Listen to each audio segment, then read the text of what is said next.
அனைவருக்கும் வணக்கம். இந்த மாதம் ஜூன் மாதம் பிறந்தாலே நமக்கு மழை கொட்டுன்னு கொட்டும்.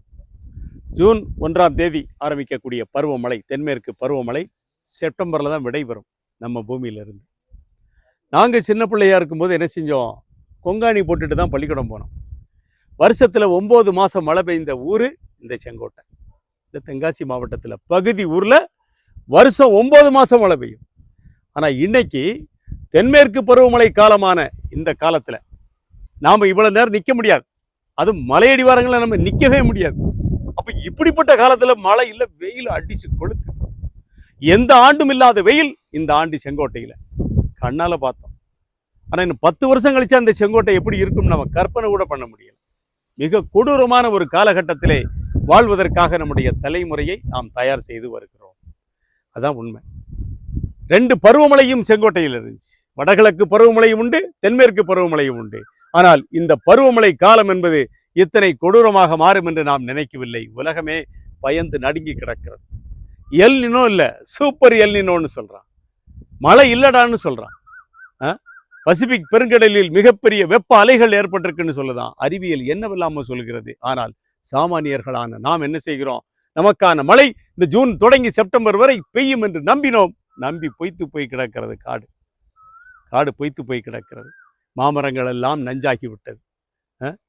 சூழலியல் எல்லாம் நாம் என்ன செஞ்சிருக்கோம், பிளாஸ்டிக் கழிவுகளுக்கு மத்தியிலே வாழ்ந்து கொண்டிருக்கிறோம். ஒரு கடைக்கு போனால் மஞ்சள் பையோடு போயிட்டு வந்த காலம் போய் இன்றைக்கு செங்கோட்டையில் ஒரு கடைக்கு நாம் போய் என்ன செய்கிறோம், 10 பொருள் வாங்கினா 10 கறி பை வாங்க வீட்டுக்கு கொண்டு வர்றோம். எப்படி அது குப்பைக்கு வருது. அந்த குப்பை என்னவாக மாறுகிறது, எதிர்கால சந்ததிகளுக்கான நஞ்சாக மாறுகிறது. கண்ணால் பார்த்துட்டு இருக்கோம். இயற்கையை நாம் தான் கெடுத்தோம். எல்லினோ எப்படி வந்துச்சு, இயற்கையை நாம் தான் கெடுத்தோம், சுற்றுச்சூழலை நாம் தான் கெடுத்தோம். யார் மேலேயும் பழி போடக்கூடாது. இந்த பூமி பந்தில் வாழக்கூடிய மனிதர்கள் தான் அதற்கு பொறுப்பு. காடு இன்னும் சுத்தமா இருக்கு, ஆனால் காடு வெப்பமயமாகிவிட்டது. காடு இயற்கையாக இருந்தது, காடு அமைதியாக இருந்தது. காட்டிலே தேயிலை என்று சொல்லக்கூடிய பார்த்தினியத்தை வளர்த்தோம், காடு நஞ்சாகிவிட்டது. இன்றைக்கு வனவிலங்குகள் எல்லாம் இன்றைக்கு மலையடிவாரங்களுக்கு வந்தது ஒரு காலத்திலே. இன்றைக்கு ஊருக்குள்ள என்ன செய்யுது, தண்ணி தேடுது. மலையிலேயே தண்ணி இல்லை. அப்ப இயற்கை என்ன செய்து விட்டோம், நாம் கூறு போட்டு விட்டோம்.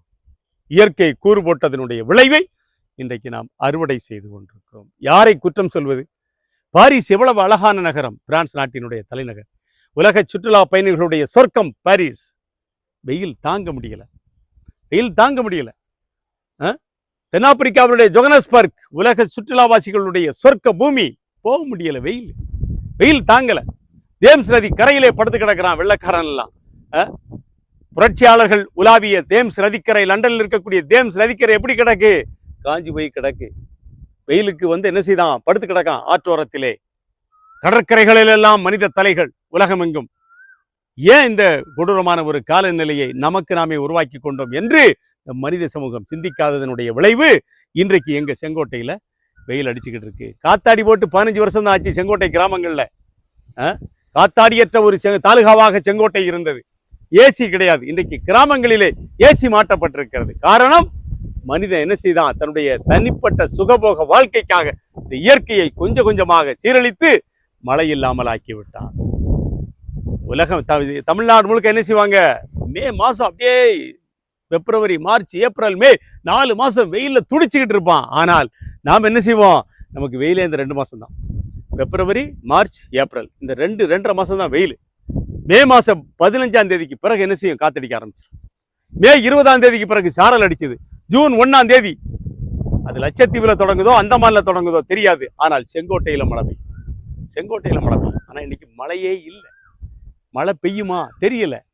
சூப்பர் எல்லினோவால் இந்த உலகம் கண்ட மிகப்பெரிய பாதிப்பை செங்கோட்டையும் எதிர்கொள்கிறது. என்னுடைய தாய் இந்த வெப்பத்தை காணல.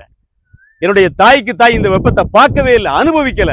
ஆனால் நாங்கள் இன்றைக்கு அனுபவிக்கிறோம். எங்களுடைய சந்ததிகள் என்ன செய்வான், இந்த வெப்பத்தை கடுமையாக அனுபவிப்பான். ஆத்துக்கு போலியால காலையிலே சத்தம் கேட்கும் தெருவில். இல்லை எங்க போயிட்டு வரேன், ஆத்துக்கு போயிட்டு வரேன். யாராவது இன்னைக்கு ஆத்துக்கு போறோமா குளிக்க? ஆற்றங்கரை படிக்கட்டுகளில் துணியை போட்டு துவைச்சா நம்ம பொம்பளை எல்லாம். ஆனா இன்னைக்கு உண்டா, எல்லாம் வீட்டுல பாத்ரூம்ல துவைச்சுக்கிட்டு இருக்கா. கிராமங்கள் எல்லாம் சாக்கடையாகி விட்டது. ஆத்துக்கு போறதுக்கு வேலை இல்லை. கோழி கழிவு எல்லாம் ஆத்துல கொண்டு போட்டுட்டான். அதனால நாம் நம்மை சுத்தமாக வைத்துக் கொள்வோம், நம்முடைய சுற்றுப்புறத்தை சுத்தமாக வைத்துக் கொள்வோம், இயற்கையை பேணுவோம். இதையெல்லாம் செய்தா எல்லினோவும் வராது, சூப்பர் எல்லினோவும் வராது. பருவமழையாவது பெய்யும். 15 வருஷத்துக்கு முன்னால் குற்றாலத்தில் கரெக்டாக ஜூன் 1ஆம் தேதி தண்ணி விழ ஆரம்பிச்சிடும். எது வரைக்கும் விழும்? July, August, September, October, November வரைக்கும் தண்ணி விழுந்துச்சு.